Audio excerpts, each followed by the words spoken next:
Buenas tardes.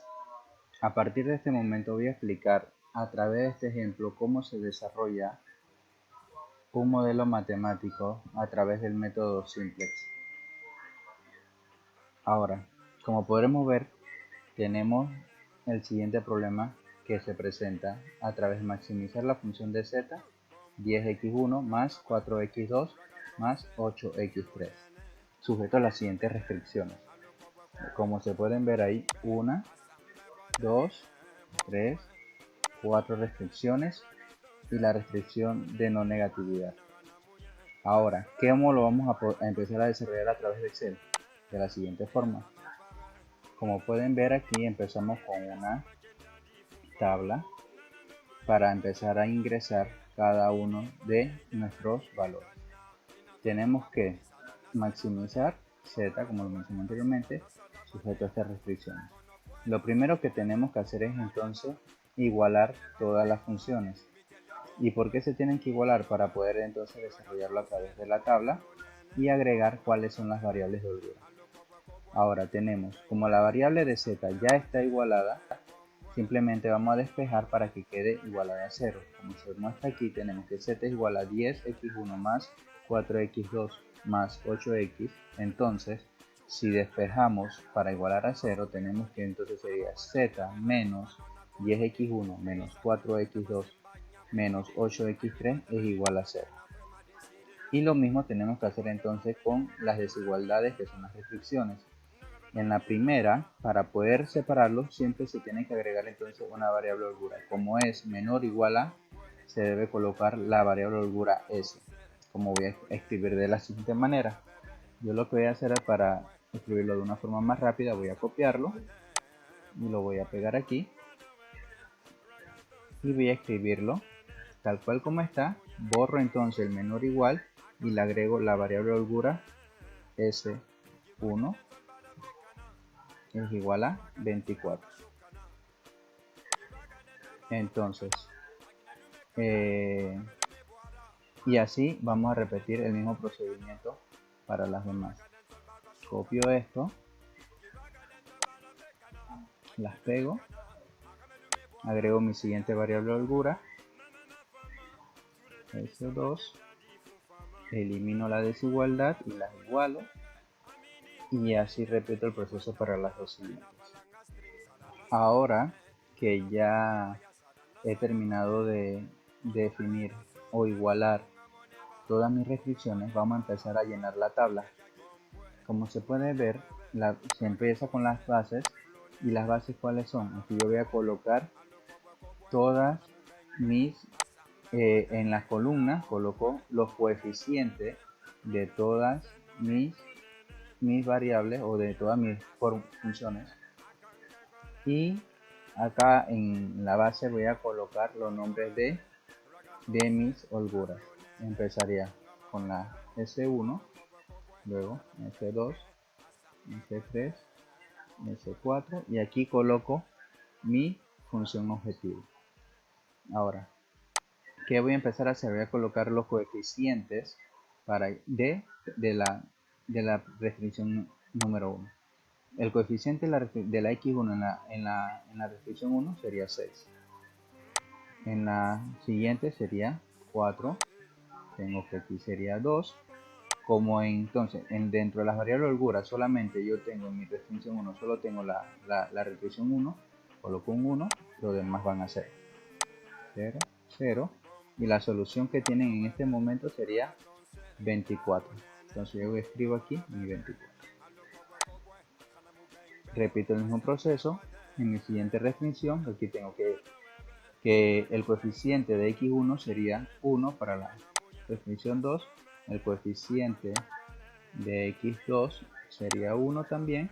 Luego, como aquí no tengo valor en x3, va en 0, mi holgura 1 es 0, mi holgura 2 sería 1 y las demás van en 0, 0.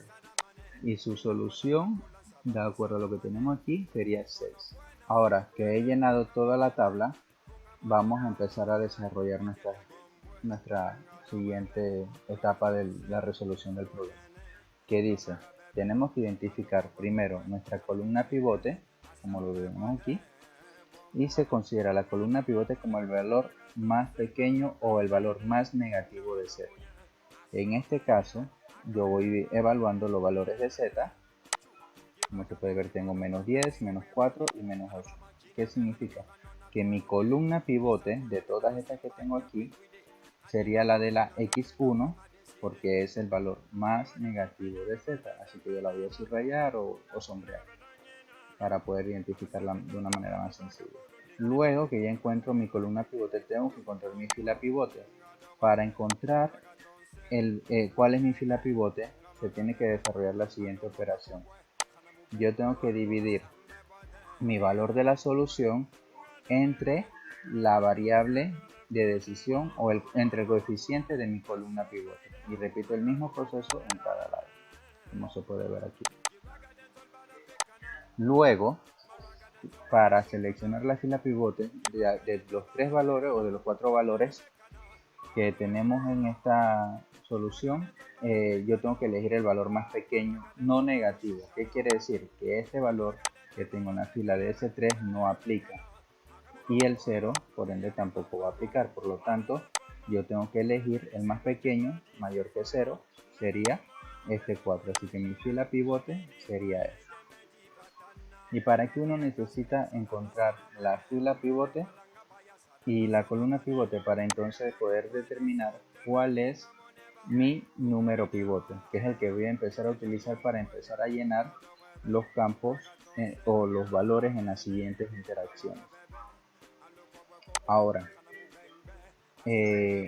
yo ya una vez que he encontrado mi número pivote, el siguiente procedimiento es, yo lo voy a colocar aquí, mi número pivote es 6 y ese número tengo que empezar a reemplazar.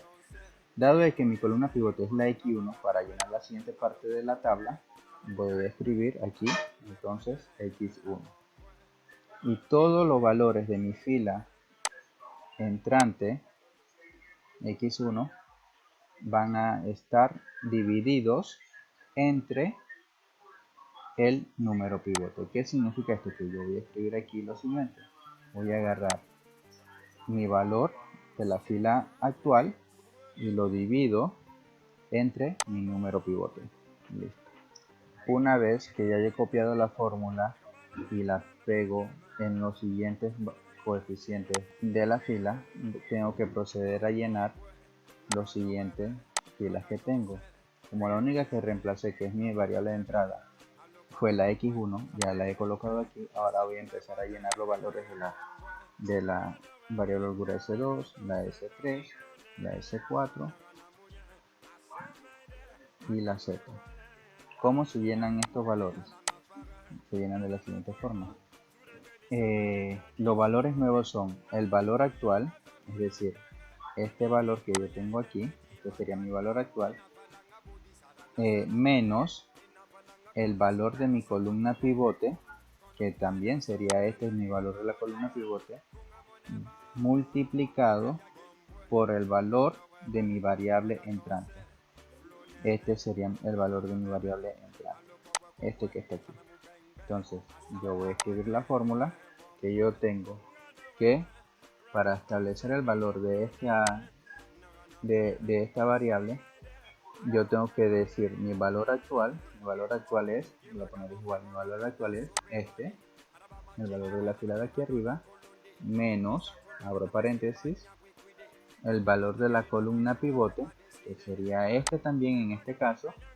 Voy a fijar la columna solamente para poder copiar la fórmula y pegarle el resto de las partes y me mantenga eso multiplicado por mi valor de la variable entrante. En este caso mi variable entrante es este. Y aquí solamente voy a fijar la fila. Cierro el paréntesis y le doy enter. Ahora voy a copiar la fórmula y la voy a pegar al resto de los campos para poder acelerar el tiempo. Bien, una vez realizado este procedimiento, y parte de lo que se tiene que entender aquí es que siempre que uno encuentra la columna pivote, el lugar donde esté el número pivote tiene que dar a 1. y luego el resto de los valores de la columna pivote siempre tienen que quedar en cero. Esa es una manera para verificar que lo que estamos haciendo se está haciendo bien. ¿Cómo sé que tengo que repetir entonces el proceso? Dice que para poder repetir el proceso y que ya he encontrado la solución óptima, ocurre cuando todos los valores en z sean positivos. Entonces yo verifico mi z y mis valores en z todavía tienen un valor negativo. ¿Qué quiere decir? Que tengo que repetir nuevamente el procedimiento. ¿De qué? De buscar mi columna pivote. Mi columna pivote es el valor más negativo de z, que en este caso sería este. Entonces selecciono mi columna pivote, realizo nuevamente mi operación en la que tengo que dividir el valor de la solución, lo divido entre el valor de mi columna pivote y luego la fórmula. Tengo que buscar dentro de tengo que buscar dentro del valor de la operación cuál es mi valor más pequeño no negativo para elegir mi fila pivote. Entonces aquí yo tengo 12, menos 6, 1, 1 medio y 2. Definitivamente entonces puedo darme cuenta que mi valor más pequeño no negativo es el de la fila S3, que es esta. Acabo de darme cuenta que había escrito mal el S3, ya lo corrijo. Aquí sería mi variable holgura S3.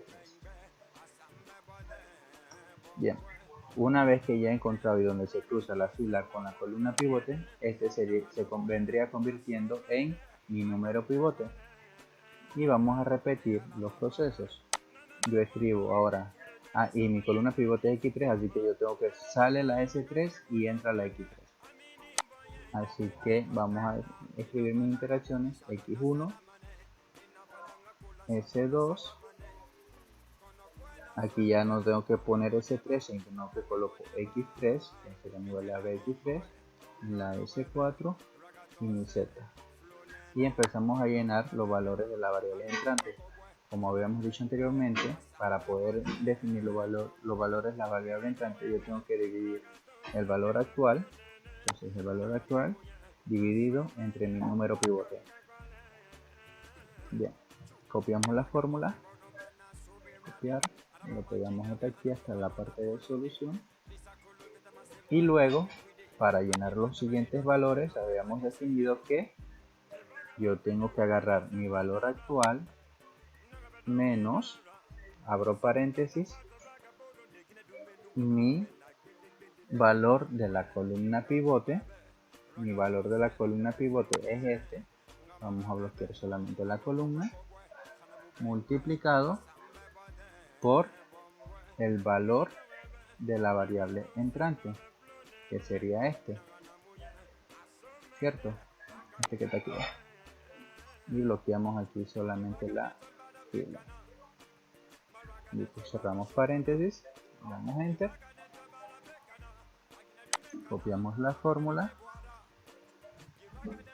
y la vamos a pegar en todo menos en todos los campos donde no teníamos valores. Listo.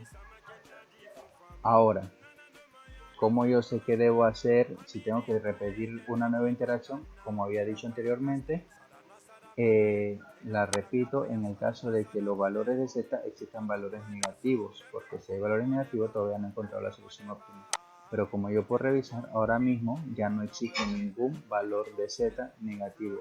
¿Qué significa? Que con esta interacción ya yo he encontrado todos mis valores con solución óptima y no tengo que repetir más interacciones. Ahora dirán, pero ¿por qué solamente tengo respuesta para x1 y para x3? ¿Qué sucede con x2? Significa que el valor de x2 se convierte en 0. Luego que ya hemos entonces esto, vamos a corroborar o verificar que la información que hemos obtenido sea la correcta. Entonces yo tengo que mi función objetivo era z es igual a 10x1 más 4x2 más 8x3. Vamos a poner los valores. Dice, mi valor de x1 Ahorita mismo mi valor de x1 es 3.5, lo vamos a colocar aquí. Mi valor de x2 es 0, por lo tanto vamos a poner un 0. Y mi valor de x3 es igual a 1.5. Le damos enter y podemos observar que mi valor de z acá era 47 también dentro de la solución, y cuando yo reemplazo los valores de aquí a través de suma producto, yo digo que cuando x1 vale 3.5 multiplicado por 10, aquí 0 por 4 es 0, 1.5 por 8 sumo, al final me da 47, significa que los valores están correctos. Luego vamos a revisar las restricciones para ver si se cumplen. De la misma manera, ya yo he pasado los coeficientes de cada limitante a esta área. La respuesta o la restricción que yo tenía era 24 en este caso, restricción 3.5, restricción de 4 y restricción de 2. Entonces la respuesta, utilizo la función suma producto, que significa que multiplico 6 por 3.5 más 4 por 0 más 2 por 1.5, el resultado me da 24, significa que se cumple la restricción. 24 es menor o igual que 24. Acá tengo los mismos valores de las restricciones y significa que también 3.5 como resultado es menor o igual que 6. En la siguiente restricción tengo como resultado 4, es menor o igual que 4, se cumple la restricción, y en la siguiente restricción el resultado es 1 y se cumple la siguiente restricción. Y con esto ya podemos decir que hemos culminado nuestro proceso a través del método simplex cuando se trata de la función de maximizar z.